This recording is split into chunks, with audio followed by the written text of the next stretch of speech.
자, 핫피플 함께하고 있는데 뉴스 속보가 들어왔습니다. 속보 전해드리겠습니다. 북한이 조금 전 탄도미사일을 발사했습니다. 요즘 북한이 계속해서 탄도미사일 발사 도발을 이어가고 있습니다. 엿새 만에 도발이고요. 올 들어 11번째 미사일 발사 도발입니다.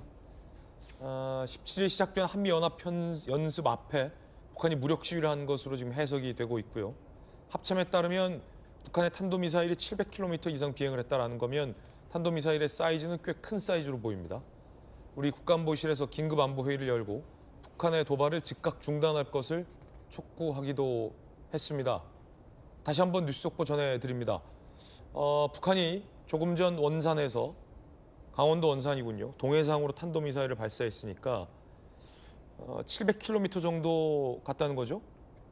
자, 그러면 그 동해로 간 700km의 궤적을 그대로 방향만 한반도로 바꾸면 한반도 전역이 다 사실은 저 북한 탄도미사일의 범위, 타격 범위 안에 들어옵니다. 그러니까 우리나라를 명백히 겨눈 탄도미사일 도발을 한 겁니다.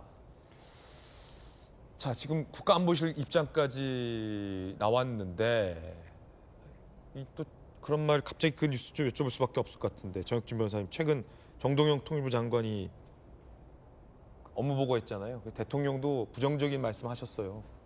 지금 북한이 이러고 있는데 조선민주주의인민공화국으로 우리가 부르자. 북한이라는 용어 말고. 이게 또 그 뉴스가 또 묘하게 지금 겹치네요. 탄도미사일 발사 속보랑 어떻게 보십니까?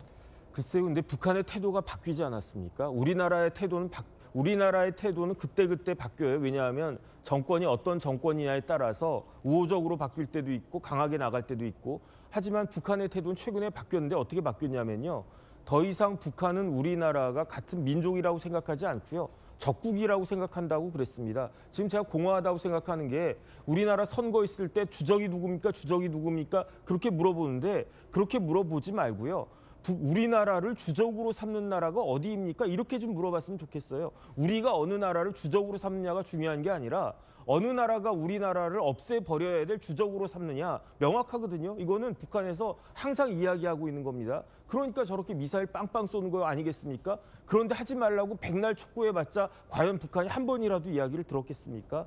이런 냉혹한 현실을, 국제 정치적인 현실을 좀 정확하게 파악해야 거기에 대한 대비가 이루어질 수 있는 것이 아닌가, 그런 생각 듭니다.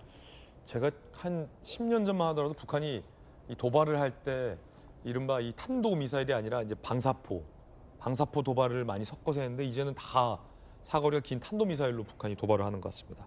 우리가 경각심을 가져야 할 것 같습니다. 속보 전해드렸고요.